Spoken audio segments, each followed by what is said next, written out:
அன்பு மாணவ செல்வங்களுக்கு வணக்கம். தேசியம் காத்த செம்மல் பசும்பொன் முத்துராமலிங்க தேவரின் வாழ்க்கை வரலாற்றை இப்பொழுது காணலாம். தேசியம் உடல் தெய்வீகம் உயிரென கருதி மக்கள் தொண்டு செய்தவர் பசும்பொன் முத்துராமலிங்க தேவர். இவர் வீர பேச்சால் எத்தனையோ தியாகிகளையும் விவேக பேச்சால் எத்தனையோ அறிவாளிகளையும் உண்டாக்கியவர். உண்மையை மறக்காமல் வெளியிடுவதில் தனி துணிச்சல் பெற்றவர்.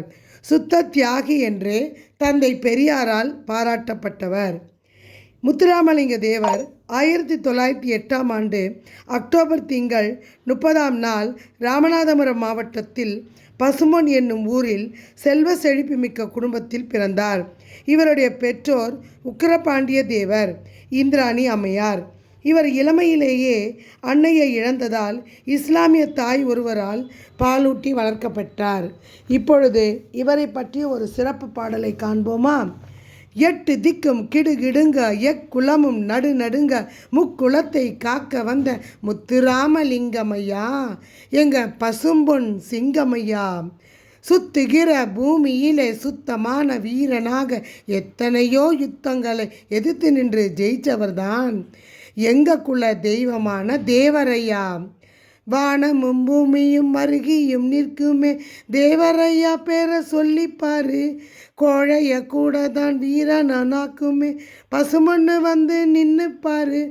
உன்னால தென்னாடு புண்ணியம் செஞ்சது புண்ணியம் பாதம் மண் மீது பட்டது. இது தேவனுடைய பசும்பொன் முத்துராமலிங்க தேவனுடைய புகழ்மிக்க புகழை பற்றிய சிறப்பு பாடலாகும். முத்துராமலிங்க தேவர் இந்திய விடுதலை போராட்டத்தில் தீவிரமாக பங்கேற்றார். தமது பேச்சாற்றலால் ஆங்கில ஆட்சிக்கு எதிராக மக்களிடம் பெரும் எழுச்சியை ஏற்படுத்தியவர். இவரது விடுதலை வேட்கையை அறிந்த திருவிக கல்யாண சுந்தரனார் தேசியம் காத்த செம்மல் என்று பாராட்டியுள்ளார். வங்கசிங்கம் என்று போற்றப்பட்ட நேதாஜி சுபாஷ் சந்திர போஸுடன் நெருங்கிய தொடர்பு கொண்டிருந்தார். அவரை தமது அரசியல் குருவாக ஏற்றுக்கொண்டார்.